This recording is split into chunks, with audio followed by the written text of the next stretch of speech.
के लिए आया हूँ, तो बात आपसे कहना चाहता हूँ और आपसे बात करूंगा कि मैं आपके बीच में 2 सालों से आपके पूरे विधानसभा क्षेत्र का दौरा कर रहा हूँ। अभिभावक का हमारे एक साथी मिले थे और बात कर रहे थे कि आपसे मेरे दोबारा मुलाकात नहीं हुई। विधानसभा इतना बड़ा है कि एक दिन में 4 से 5 गाँव लोगों के बीच में जान मिलता है और कल मिलता है। और मैं आपसे कहना चाहता हूँ कि नेता इस बात पर परहेज करता है कि आप क्रिकेट टूर्नामेंट का उद्घाटन कराते हैं तो आना नहीं चाहता है, लेकिन मैं कहना चाहता हूँ मैं सब खिलाड़ियों को आसमान के लिए पहुंचा सकता, लेकिन सब खिलाड़ियों में से एक खिलाड़ी को आसमान में पहुंचना चाहता है और उसके हौसले को बढ़ाना चाहता हूँ ताकि वो आसमान को छम जाए। बात में आपसे बीच में करने के लिए आया हूँ, बात समझाने के लिए आया हूँ। देखना मेरे दोस्तों, मेरे भाइयों, आपको सबकी जरूरत पड़ेगी, आप इस बात को याद रखिएगा।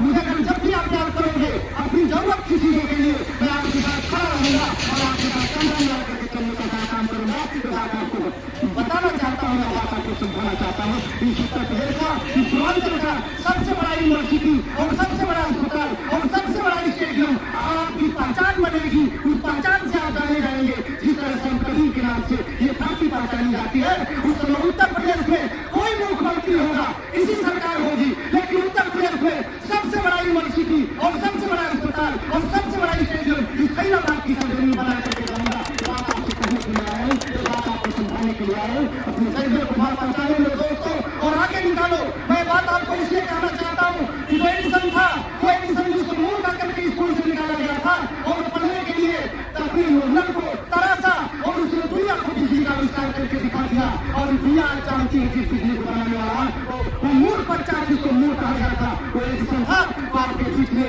मैं एक ऐसे खिलाड़ी को तलाश करके और जब तक मैं दिल्ली और लखनऊ के स्टेडियम में नहीं पहुंचा देता तब तक चैन से बैठने का काम नहीं करूंगा। बात आपके बीच में करके जा रहा हूँ, ये बात को रिमोट कर लीजिएगा, इस बात को रिकॉर्ड करने लीजिएगा, लेकिन मैं आपसे बात करना चाहूंगा अपने दिल दिमाग में सारी बातों को छोड़ करके अपने देश के लिए, अपने मुल्क के लिए, अपने समाज के लिए, अपने देश के लिए लड़ने के लिए आप सोच बनाइए और अपने वोट को देश के लिए, समाज के लिए देने के लिए सोच बनाइए, तभी देश बदलेगा। और जब गाँव के लोग बदलेंगे तब देश बदलेगा। इसलिए गाँव को बदलने की जरूरत है। कंधे से कंधे मिला करके आपसी मजहब